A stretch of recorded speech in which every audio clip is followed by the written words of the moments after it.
ಸಂಸ್ಕೃತಿ ವಿಶ್ವ ಪ್ರತಿಷ್ಠಾನ ರಿಜಿಸ್ಟರ್ ಮತ್ತು Malabar gold and diamonds Udupi ಇದರ ಆಶ್ರಯದಲ್ಲಿ ಶಂಕರ್ ಸಮೂಹ ಸಂಸ್ಥೆಗಳು ಮಣಿಪಾಲ ದತ್ತಿ ನಿಧಿ ಪ್ರಾಯೋಜಿತ ಮಲಬಾರ್ ವಿಶ್ವ ರಂಗ ಪುರಸ್ಕಾರ 2026 ಕಾರ್ಯಕ್ರಮ ಉಡುಪಿಯ ಮಲಬಾರ್ ಗೋಲ್ಡ್ ಅಂಡ್ ಡೈಮಂಡ್ಸ್ ಶಾಖೆಯಲ್ಲಿ ಜರುಗಿತು. ಹಿರಿಯ ರಂಗ ಕಲಾವಿದರಾದ ಶ್ರೀಪತಿ ಮಂಜನಬೈಲು ಬೆಂಗಳೂರು, ಗೀತಾ ಸುರತ್ಕಲ್, ಎಸ್ ನಿತ್ಯಾನಂದ ಪೈ ಕಾರ್ಕಳ, ಅವಿನಾಶ್ ಕಾಮತ್ ಮುಂಬೈ, ರಾಮ್ ಶೆಟ್ಟಿ ಹಾರಾಡಿ ಇವರಿಗೆ ಈ ಬಾರಿಯ ಮಲಬಾರ್ ವಿಶ್ವ ರಂಗ ಪುರಸ್ಕಾರ ನೀಡಿ ಗೌರವಿಸಲಾಯಿತು. ಕಾರ್ಯಕ್ರಮದ ಸಭಾಧ್ಯಕ್ಷತೆ ವಹಿಸಿದ ಕನ್ನಡ ಮತ್ತು ಸಂಸ್ಕೃತಿ ಇಲಾಖೆಯ ಸಹಾಯಕ ನಿರ್ದೇಶಕಿ ಪೂರ್ಣಿಮಾ ಮಾತನಾಡಿ, ಪ್ರತಿಯೊಂದು ನಾಟಕವು ಸಮಾಜಕ್ಕೆ ಹೊಸ ಆಲೋಚನೆ ನೀಡುವ ಬೆಳಕಿನ ಕಿರಣವಾಗಿದೆ. ಕಲಾವಿದರು ಆ ಪಾತ್ರಕ್ಕೆ ಶಕ್ತಿ ತುಂಬುವ ಮೂಲಕ ಪ್ರೇಕ್ಷಕರಿಗೆ ಹೊಸ ಭರವಸೆ ಮತ್ತು ಸಂದೇಶ ನೀಡುವ ಕಾರ್ಯ ಮಾಡುತ್ತಾರೆ. ಉಡುಪಿ ಜಿಲ್ಲೆಯು ಸಾಂಸ್ಕೃತಿಕ ಮತ್ತು ಸಾಹಿತ್ಯದ ಚಿಂತನೆ ಬೆಸೆಯುವ ಜಿಲ್ಲೆಯಾಗಿದೆ. ಸಂಸ್ಕೃತಿ ವಿಶ್ವ ಪ್ರತಿಷ್ಠಾನವು ಕಳೆದ 7 ವರ್ಷದಿಂದ ಮಾಡುತ್ತಿರುವ ಕಾರ್ಯಕ್ರಮಗಳು ಎಲ್ಲರಿಗೂ ಮಾದರಿ ಎಂದರು.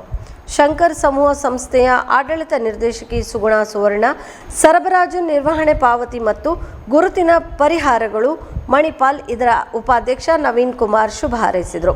ಮಲಬಾರ್ ಗೋಲ್ಡ್ ಸಿಬ್ಬಂದಿ ರಂಗನಟ ವಿಘ್ನೇಶ್ ಹಿರೇಡ್ಕರ್ ಅವರನ್ನು ಗೌರವಿಸಲಾಯಿತು.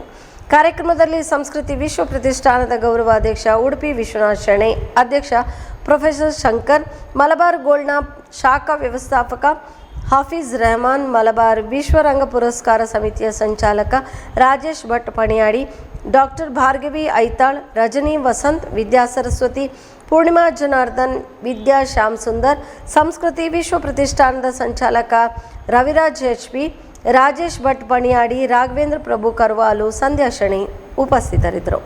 6 ಗಂಟೆಗೆ ಹಿಡಿದಿದ್ದಾರೆ ಯಾರು, ನಮ್ಮ ರಾಜೇಶ್ ಪಣಿಯಾಡಿ. 9 ಗಂಟೆವರೆಗೆ ನನ್ನ ಪರಿಚಯವನ್ನ ಫೋನ್ನಲ್ಲಿ ತಗೊಂಡಿದ್ದಾರೆ. ಅದರ ಮೇಲೆ ನಾನು ಇನ್ನೂ ಮಾತಾಡೋದು ಅಗತ್ಯ ಇಲ್ಲ.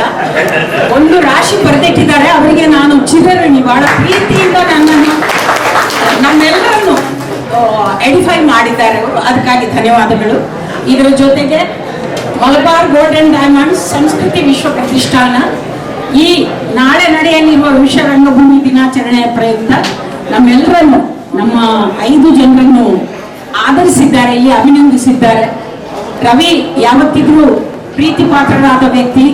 ಎಲ್ಲರೂ ನನ್ನ ಪರಿಚಯದವರೇ, ಯಾರೂ ಅಪರಿಚಿತರಿಲ್ಲ.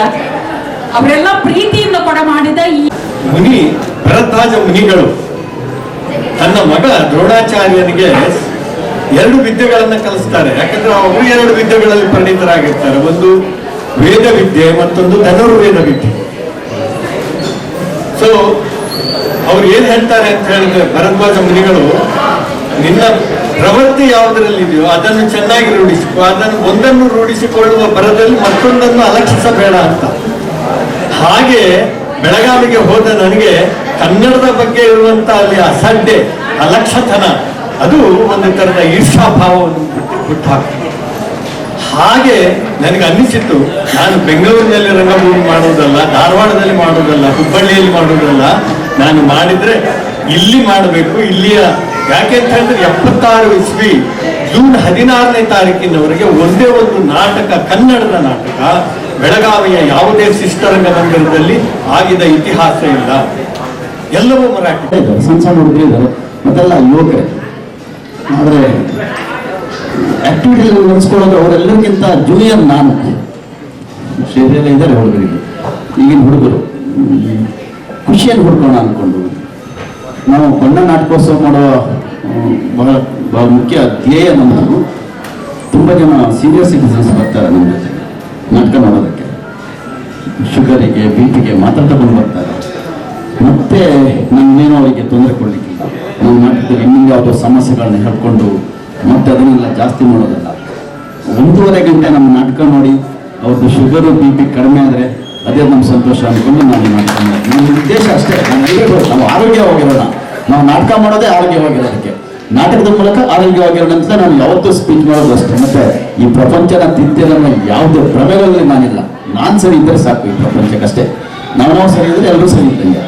ಆರೋಗ್ಯವಾಗಿ ಎಲ್ಲರೂ ಇರೋಣ. ಇವತ್ತಿನ ದಿನಗಳು ಬಹಳ ಬಹಳ ಬೇಜಾರು ಅನ್ಸುತ್ತೆ. ಯಾರ್ಯಾರು ಪುನೀತ್ ರಾಜ್ಕುಮಾರ್ ವಿಶ್ವರಂಗ ಪುರಸ್ಕಾರ ನಾಳೆ ಆಗುವಂಥದ್ದು ಇವತ್ತೇ ತಗೊಂಡಿದ್ದೇವೆ. ನಾಳೆ ಯಾರಿಗೂ ಪುರುಸೋತಿರುತ್ತೆ. ರೈಲೆಲ್ಲ ಫುಲ್ಲಾಗಿದೆ, ಬಸ್ನಲ್ಲಿ ಸೀಟ್ ಇಲ್ಲ. ನಾನು ಒಬ್ಬ ಮನುಷ್ಯ ಜನ್ಮದಲ್ಲಿ ಬಂದಿದ್ದೇನೆ ಮನುಷ್ಯನಾಗಿ. ಏನು ಮಾಡ್ಬೇಕಂತ ನನಗೆ ಗೊತ್ತಿಲ್ಲ. ದೇವರು ಏನೋ ಒಂದು ಪ್ರೇರೇಪಣೆ ಕೊಟ್ಟು ಮಾಡ್ತಾ ಹೋಗ್ತಾರೆ. ಜಗತ್ತು ತಿರುಗಬೇಕಂತ ಒಂದು ಆಸೆ ಪಟ್ಟಿದ್ದೆ. ಆದರೆ ಅಮೇರಿಕಕ್ಕೆ ಹೋಗಿ ಮತ್ತೆ ಅದು ಮೋಸ ಆಯ್ತು. ಇಡೀ ಭಾರತ ದರ್ಶನ ಮಾಡಿದ್ದೇನೆ. ಲೇ ಲಡಾಖ್, ಮಾನಸ ಸರೋವರ, ಕೈಲಾಸ ಪರ್ವತ, ಮುಕ್ತಿನಾಥ, ಬೇರೆ ಯಾವುದೂ ಇಲ್ಲ. ಯುರೋಪ್ ಕಂಟ್ರಿ ಆಯಿತು, ಮಲೇಷ್ಯಾ, ಸಿಂಗಾಪುರ ಆಯಿತು.